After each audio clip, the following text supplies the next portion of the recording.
Salut YouTube, on se retrouve aujourd'hui pour une nouvelle vidéo qui va être une vidéo bonus. Vidéo bonus puisqu'elle va rentrer dans le cadre d'une chaîne de booktubeurs proposée par Virginie de la chaîne Totally Brune. Je vous mettrai comme d'habitude en barre d'informations la liste de tous les participants à cette chaîne ainsi que la chaîne de Virginie qui organise cette chaîne. Donc elle nous a proposé cela dans le cadre de son challenge l'été en série, donc un challenge très simple finalement qui propose à chacun de choisir une pile à lire et de lire autant de séries qu'il le souhaite pour essayer de dégommer toutes ces séries que nous commençons et qui parfois restent en attente un petit peu trop longtemps. Et donc hier ça se passait sur la chaîne de Dorian, demain ça se passera sur la chaîne de Maude, des livres, une fille. Moi j'ai décidé de mettre à l'honneur une série que j'aime beaucoup, que j'ai lue il y a quelques années, donc j'espère que ma mémoire sera encore opérationnelle. Et une série qui fait partie de mes séries chouchoutes, vous vous en doutez, c'est une série en...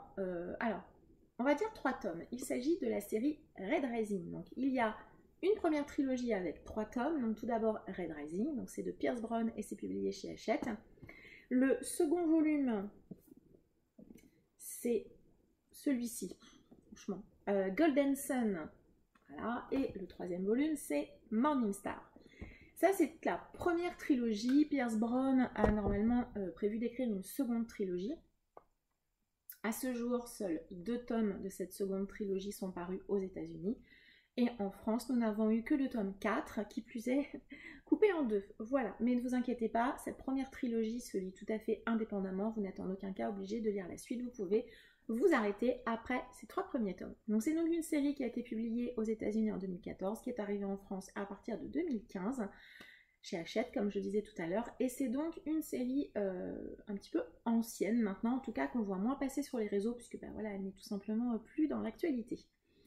Red Rising, c'est quoi? Alors, vous allez faire la rencontre de Darrow, un jeune homme qui vit sur la planète Mars. Il vit dans les sous-sols de Mars. Il fait partie des hommes et des femmes d'ailleurs qui sont en train de travailler sur la terraformation, c'est-à-dire qu'ils préparent la planète Mars pour qu'après les hommes puissent venir y vivre de manière assez simple, qu'il y ait à nouveau de l'oxygène et puis qu'on puisse y vivre un petit peu comme sur la Terre. Darrow, c'est un jeune homme qui veut pas d'histoire. Voilà, c'est un jeune homme qui veut vivre simplement, il fait son truc, il a une amoureuse, etc. Il veut pas d'histoire, il veut pas d'histoire. Malheureusement pour lui, il va lui arriver quelque chose d'assez horrible et il va se retrouver plongé au cœur d'un complot en lien avec les Ors. Les Ors, c'est un peu l'élite de la population mondiale. Il va être obligé d'une certaine manière, et puis lui-même aussi va décider voilà, de se venger, et il va se retrouver, donc, comme je disais, plongé au milieu d'un complot et dans une espèce de sélection qui vous fera fortement penser à Hunger Games, clairement. Pourquoi j'aime cette série? Parce qu'elle a je trouve beaucoup d'atouts, déjà clairement. Alors, le premier tome, pour ceux qui l'ont lu, il fait clairement penser à Hunger Games. Vous avez sur la deuxième partie de l'histoire, Darrow va être plongé au cœur d'une compétition où, un peu comme dans Hunger Games, il ne devra y avoir qu'un seul survivant. La grosse différence, à mon sens, c'est que ici, alors si vous avez trouvé qu'Hunger Games c'était dur, là, on est encore un cran au-dessus, hein, clairement. Ici, vous allez avoir de la violence, du sang, de la torture, des agressions sexuelles. L'auteur, il prend pas de gants hein, avec ses personnages. Vous allez avoir des morts, vraiment beaucoup. Tout le monde peut mourir dans ce tome. Tout est possible, vraiment tout est possible. Les méchants sont vraiment détestables. Les gentils... on a beaucoup de personnages gris quand même, hein. Même Darrow qui est le héros de notre histoire, il n'est pas sans défaut, il n'est pas parfait, et je pense que c'est aussi une des choses que j'ai le plus aimé dans cette histoire, hein, c'est qu'on a des personnages finalement en nuances de gris, voilà, ils ne sont pas... Ouais, ils sont pas parfaits, on n'a pas le blanc chevalier, la blanche colombe, non pas du tout, on a des personnages qui ont des motivations, qu'on va découvrir, qui font des choix aussi, ce sont peut-être pas les nôtres, mais en tout cas ce sont les leurs. On les met dans les cases des méchants, mais sont-ils vraiment aussi méchants et mauvais que ça? Donc ça c'est le premier tome. À la fin du premier tome, finalement, j'allais dire un peu sans surprise, il va se passer quelque chose. Je ne vais pas vous le dire bien évidemment. Et on se retrouve plongé dans les tomes 2 et 3, dans finalement quelque chose d'un petit peu différent du premier tome finalement. C'est-à-dire qu'on va être davantage là dans quelque chose de plus grand, un space opéra avec des combats, des complots à l'échelle mondiale. On va découvrir toute l'organisation qui est finalement autour des rouges et des ors. Il n'y a pas que ces couleurs-là, il y a d'autres couleurs. Finalement, Darrow va se rendre compte que le monde n'est pas celui qu'il croyait, et nous non plus. Non, vraiment, c'est une de mes séries chouchoutes parce qu'il y a beaucoup d'action, beaucoup de rythme. Je trouve que les personnages, que ce soit les personnages principaux ou les personnages secondaires, sont extrêmement attachants. C'est une série en plus qui, par moments, est un peu dure. Voilà, elle est catégorisée en young adulte, me semble-t-il. Moi, je trouve que c'est, vous savez, ce genre de séries qui sont tout à fait à la limite entre le young adulte et l'adulte, qui sont tout à fait lisibles par des adultes, clairement, ou par des gens qui sont habitués à lire de l'imaginaire. Après, on n'est pas forcément toujours dans des choses aussi fouillées que dans d'autres bouquins de science-fiction. Ça reste quand même tout à fait accessible, beaucoup de rythme, beaucoup d'action, beaucoup de complots, beaucoup d'énergie, il y a un rythme incroyable.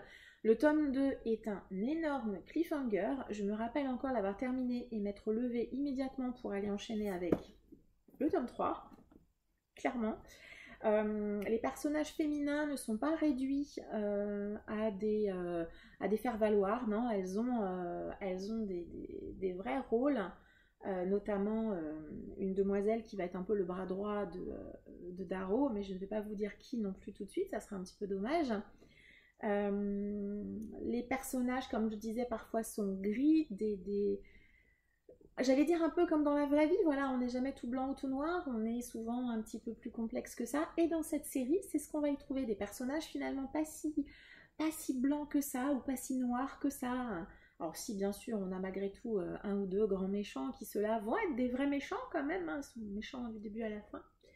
Mais les autres personnages non, seront plus différents, plus souples, plus gris, voilà, ils seront moins tranchés que ça, moins tranchés également que ce qu'on peut trouver parfois dans du young adulte où vous êtes soit très très gentil, soit horriblement méchant. Voilà, c'est donc une excellente série que moi, je ne cesse de vous recommander. Alors, comme je disais au début, on a donc cette trilogie qui est tout à fait lisible de manière indépendante. Il y a normalement une seconde trilogie. En France, on n'a eu que le tome 4 découpé en deux. Aura-t-on un jour le tome 5 ? Moi, je l'espère. Une fois peut-être que le tome 6 aura été publié dans son pays d'origine. Peut-être qu'Hachette se décidera à publier la suite, pourquoi pas. Il me semble que c'est une série qui avait été achetée par différents studios américains pour faire un film. C'est vrai que je pense que ça s'y prêterait très très bien. Beaucoup de rythme, beaucoup d'action, des choses très visuelles. Non, vraiment, je pense que si on l'a en film ou en série, ça pourrait donner quelque chose de vraiment très chouette. Donc voilà, si jamais vous êtes passé à côté de cette série, franchement, n'hésitez pas, allez-y. C'est une excellente série de dystopie, science-fiction, voilà, ça regroupe un petit peu différents genres. Franchement, n'hésitez pas. Voilà, je vais m'arrêter là parce qu'après tout, je pense que j'ai suffisamment dit que j'adorais cette série et que moi je vous la recommande. Et d'ailleurs, à force d'en parler, je me suis vraiment hypée et donné très envie de la relire. Je sais pas si je le ferai, mais en tout cas, elle est encore dans ma bibliothèque et c'est donc que j'avais clairement l'intention de la relire. Sait-on jamais, si un jour on a le tome 6, peut-être que ou le tome 5 déjà, je me déciderai de relire cette série. Voilà, c'est tout pour moi aujourd'hui en tout cas. Comme je disais, je vous donne rendez-vous demain sur la chaîne de Maud.